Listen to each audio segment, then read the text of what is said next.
CoinSpice. Yep, do it. No. Bite. Do it! No! Bite. Do it! Oh my god, no.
CoinSpice.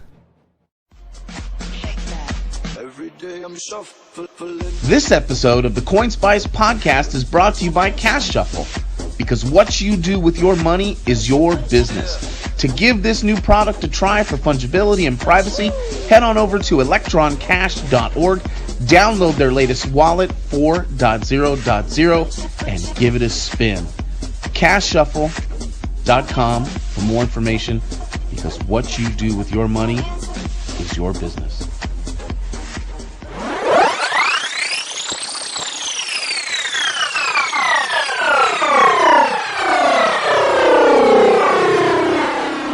What is really going on, crypto savages? You are listening to the CoinSpice podcast with host C. Edward Kelso, editor-in-chief at CoinSpice.io, your home for spicy crypto things on the net. Very good. So this is, again, an honor. Whenever Jeffrey Tucker releases a book, it's mandatory we get him on. We talk about it. He's got roughly half a dozen now in circulation, collections of essays. More recently, he took on the very easy topic of right-wing collectivism. Just decided to stray away from controversy completely. There. Well, I'm really glad I wrote that book. I never want to rewrite it, but I'm glad I did it. Yeah. I remember you talking about how it took you to some dark places. And more recently, what brings us together today is his latest collection, which is one of the thickest books I think you've put out. It's The Market Loves You, Why You Should Love It Back. Well, first off, thanks for coming on. Thanks for doing this. I really appreciate it. It's a pleasure. Yeah. We're glad to be here. And it's really very flattering when a person's curious about my work and whatever. I'm actually really excited about this new book, because it really does take me in a different direction from where I've been before. I think back about my own history and writing, and my first book, Burden for Breakfast, probably always been my most popular, but it's in many ways my most superficial. But it still is charming, and it's got a lot of it's me discovering the ways in which you can exercise your freedom that actually can bring you a lot of delight in your life. I have a theory that you actually rewired brains with that book. Now, I know it's probably a little, putting it on a little thick, but I swear to you, I believe it. When I gave it out, when it was a collection of essays, and we would talk about, you also did had an audio book released in it. It was easy for me to shuttle around. Whether people came away from it loving it or whatever, they were never quite the same. And I think that's the impact you have with these kinds of books. Well, and I hear even today people kind of echoing its themes and spinning off other works and podcasts, and so I think it had a lot of influence, and it was kind of an overall sort of Breaking Bad kind of theme, but in ways that are safer than making meth. But anyway, and then it was about that time I started falling in love with technology, and I thought, well, I know technology is moving very, very fast, and really I should wait until it settles down before writing about it. Then I thought, you know what? I think a book about what's going on right now could be very interesting. So I did a Jetson's World, and the whole middle section is devoted to this IP questions. And it's a very techie book, and it's kind of wonderful. I'm embarrassed to look back at it now, and I think it came out in 2011, something like this. And it nowhere mentions Bitcoin, which shows you how prescient I was not.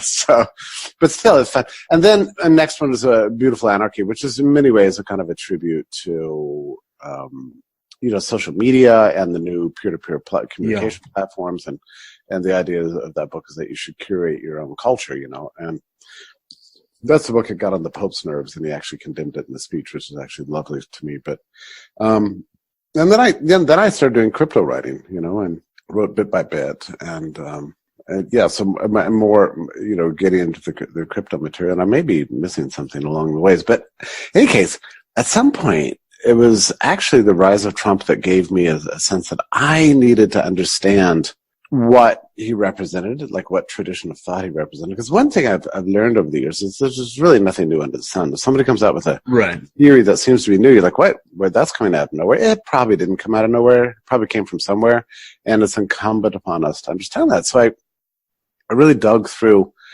and moreover, from my perspective, I really felt like I understood the history of the socialist idea pretty well. From a sort of a left point of view, egalitarianism and its roots in Rousseau and so on. But there's this other thing that is non-leftist form of nationalism, national socialism, that has a whole heritage of its own, but I hadn't seen anybody really piece it together. So I sought to do that. And it required that I read a lot of terrible things. And, but now it was an important book for me, because now here's the thing, like Mises says this somewhere, is to understand all things is to, you achieve a certain inner peace about it. So now I feel like having sort of wiped away the fog behind the rise of nationalism and seen it for what it is throughout history, is maybe a little more calm, and I've been able to make a lot of really good predictions about where Trump is going. It's like, it's no longer shocking. It's still very alarming, but it's no longer destabilizing in the sense that exactly where all this stuff is headed. Well, and at least rhetorically, there was in the United States, and again, heavy emphasis on the word rhetorically, of the sort of free market jibber jabber, and there were certain assumptions that quote unquote right-leaning politicians had in the U.S. And with Trump, for better for worse, however listeners define that, if you're at all concerned with free marketism and the strains therein, I mean that's off. The mask is gone. I mean there's really hardly any pretension to it anymore. No, that's right. And I gave this big speech in 2000. I guess it was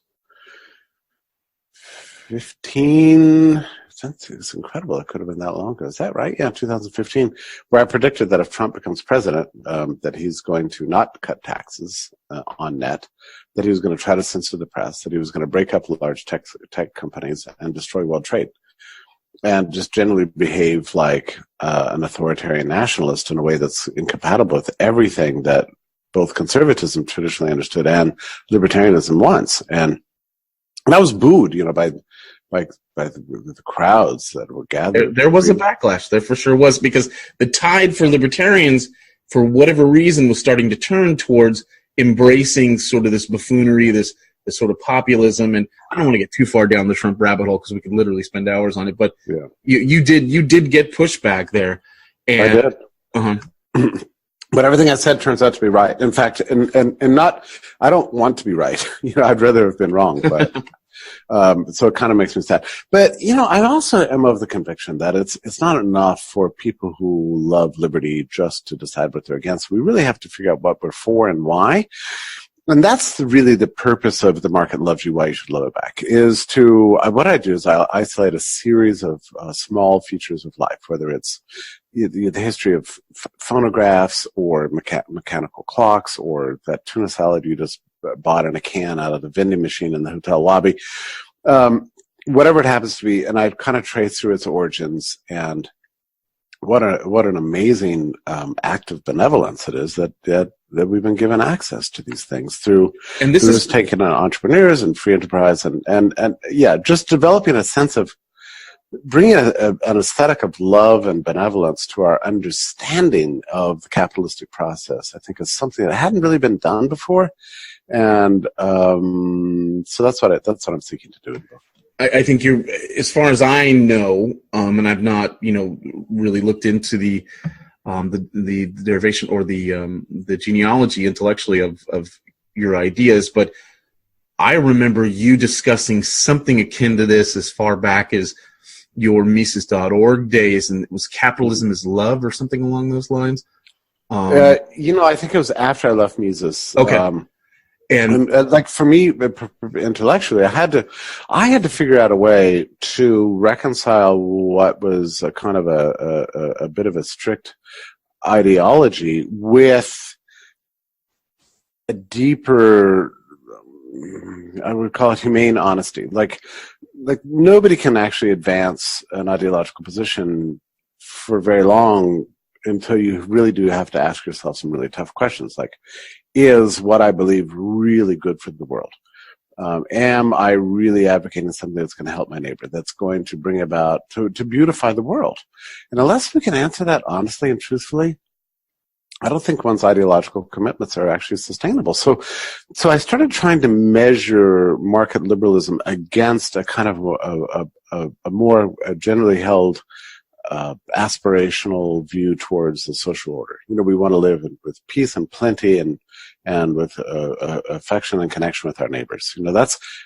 Who could disagree with that? All right. Is the market really the means by which we can achieve this, or is the market a means through which we can experience our highest aspirations as human beings, as humanitarians?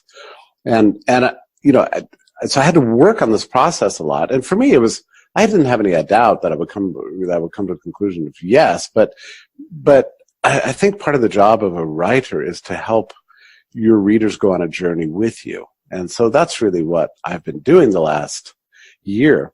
And what you end up with is a book that's actually, in a funny way, kind of nostalgic. I mean, I really do dig through a lot of old technologies. I don't cover the area that I covered in Jetson's World, Beautiful Anarchy, and anything like that. Right. So it's not just I'm not Elroy Jetson in this one. I'm more like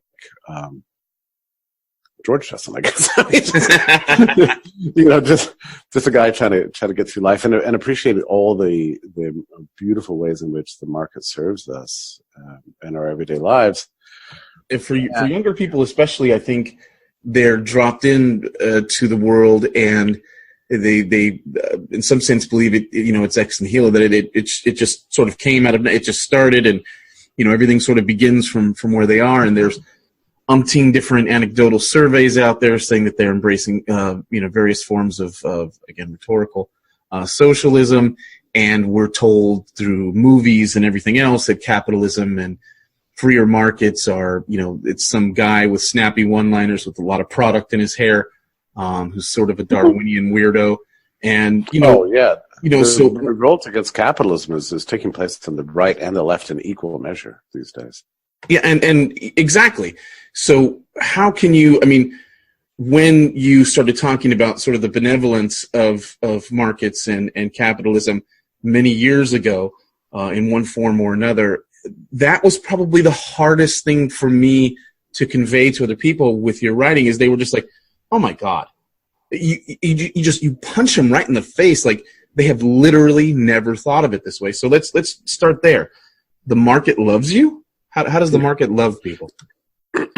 Well, it loves you by accumulating the affections and values and aspirations of thousands and millions and billions of people in a form that comes pouring down in your head at your choosing. It's actually a remarkable thing. And what it does is it spoils us. We're all spoiled. I hear this all the time. Oh, young people today, they're so spoiled. Well, guess what? We all are spoiled. The fact that we can wake up in the morning and put on a pair of pants, nobody thinks about that, but pants weren't invented until about the 11th century, actually.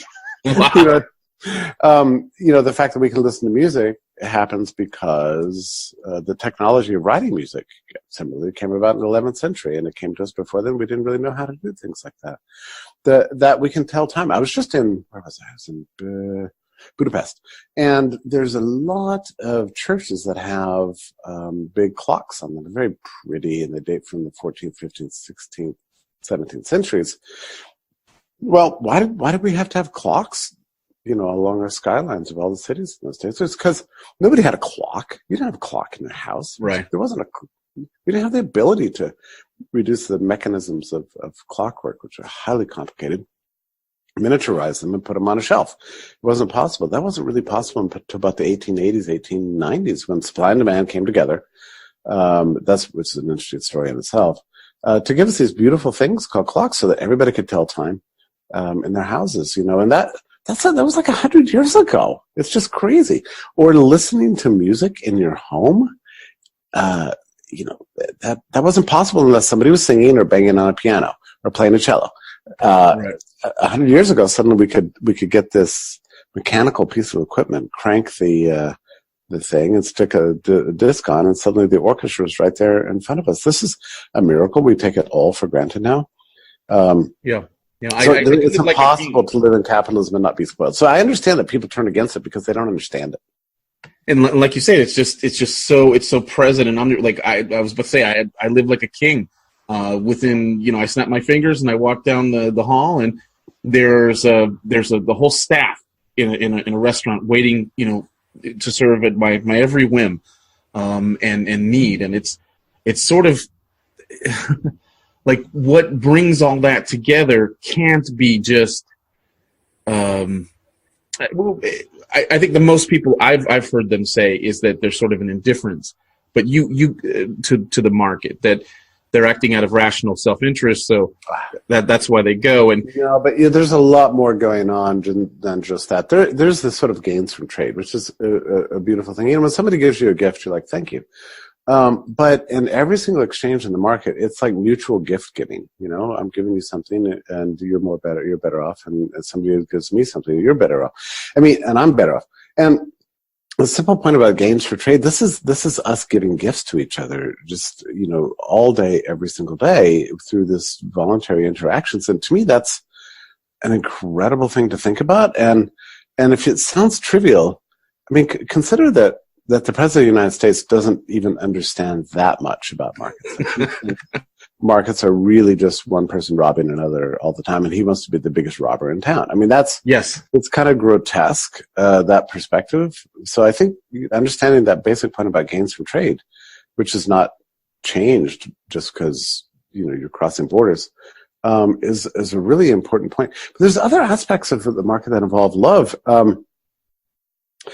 And by the way, this term love, I think in English we have one term of love for 5 different kinds of love. Sure. And that's why I really was relying very heavily on C.S. Lewis for the thesis here, because he writes this book. But not, I think I said 5. I think he wrote a book called Four Loves, I think it's.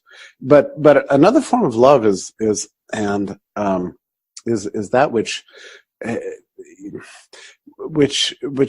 helps, in which your imagination sees things that don't yet exist, or they don't exist physically, but they really are genuinely real, and they change your outlook on life. And if anybody's ever been in love, it is, you could describe it as a disease, or but it often, but it does change your outlook. Like, we never noticed the birds singing before. You never saw how beautiful that flower is. It's, my God, nature's given us a work of art, and so on.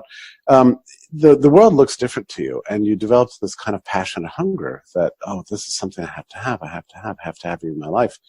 Well, if you understand that, if you've ever been through that, then you are experiencing what every person who's ever started a business or innovated a new product or service in the economy experiences. It's a kind of fanaticism. And I would say rarely, I would even go further and say it's never really about the money. It really is about the vision. It's this you're overwhelmed with the desperate desperate need that the world has for the thing that's in your head, but doesn't yet exist in reality. So you act in all these wild, risky, crazy, self-sacrificial ways in order to kind of make a dent into the world, to beautify it and bring things to others that you believe that they desperately need, and that you've, for whatever reason, been given this gift or this vision to realize. I don't know what else to call that except love. It really is a kind of very high level love that is being shown. And it comes at great personal risk and great personal sacrifice. I mean, the overwhelming numbers of entrepreneurs, they fail. They fail and fail and fail again. If a pure standard of reason, or for that matter, greed, were behind economic progress, it would never happen, because it actually doesn't make sense why people take on so much risk to themselves and get so little credit for it. Yeah. And yet that's the daily operations of the market. There was a headline in the New York Times the other day that said, what did it say? Something like, CEOs have never lived more comfortably. And I thought, what does that mean? More vacation time, ever less work? No, that's not what they meant. What they meant was that their incomes are higher than ever. But if you've ever known anybody with a very, very high income as a CEO for a major corporation, they live almost 24/7. Yeah. Yeah, it's 24/7. It's like the level of stress is outrageous. They take responsibility for the actions of tens of thousands of people, sometimes more, and bear sole responsibility for the decisions of millions and billions of traders out there. I mean, it takes a very special person to do that kind of job. And yeah, I mean, the money is what you do to attract them, but actually they're too busy to even consume anywhere close to what they make. I mean, it's just not, it's hard for most of us to spend our time consuming what we make. I mean, once you got the rent paid, the cell phone bill paid, and a few clothes on your back, and you can get the next meal, it's really difficult to consume material wealth, actually. So, the CEO salaries are high as a way of just kind of attracting crazy amounts of talent and people willing to live with an outrageous amount of stress and responsibility. I mean, I couldn't do it. I don't want to be Jeff Bezos. I can't even imagine what it'd be like. I mean, I get overwhelmed if in the course of a day with just my position, So anyway, the point is that all levels, the markets embody all these virtues that the ancient philosophers talked about, the risk taking and the benevolence of giving to others, the concern for others, the self-sacrifice that people make, for the greater good, working out of a dream and a vision, trying to beautify and improve the world. All these things are present, embedded so deeply and integrally within the process of the commercial marketplace, and in every way. And in this sense, it contrasts with government, which is just always regulating the past and trying to slow down history, and through means of violence and coercion and stupid plans. And just the contrast between the two is so overwhelming to me. So that's what I was trying to convey in the book in every possible way. I wouldn't say it's a philosophically rigorous book, but I hope that the book kind of gives you a little bit of a vision to not only appreciate the ways in which the market loves you, but imposes upon you an obligation then to kind of give back in the form of supporting the market for all the ways in which it's improved your life. Hey, Crypto Savages, this is C. Edward Kelso, Editor-in-Chief out of CoinSpice.io, thanking you so very much for listening to this episode of the CoinSpice Podcast with Jeffrey Tucker, author of The Market Loves You, Why You Should Love It Back, published by AIER.org and available right now on Amazon.com. For $18, you can get the brick of a paperback, which I believe is almost 500 pages. I know it's in the high 400s. And for measly, lousy, filthy $5 fiat dollars, you can grab the Kindle edition as well. Thanks as always for listening. This is actually part one of a two-part series. And next time around, Tucker will discuss the current state of cryptocurrency and how tangling with Bitcoin maximalists has actually cost him some friendships. So stay tuned for that. Again, thank you so much for listening. As always, head out to CoinSpice.io for all of your spicy crypto needs. Thanks again.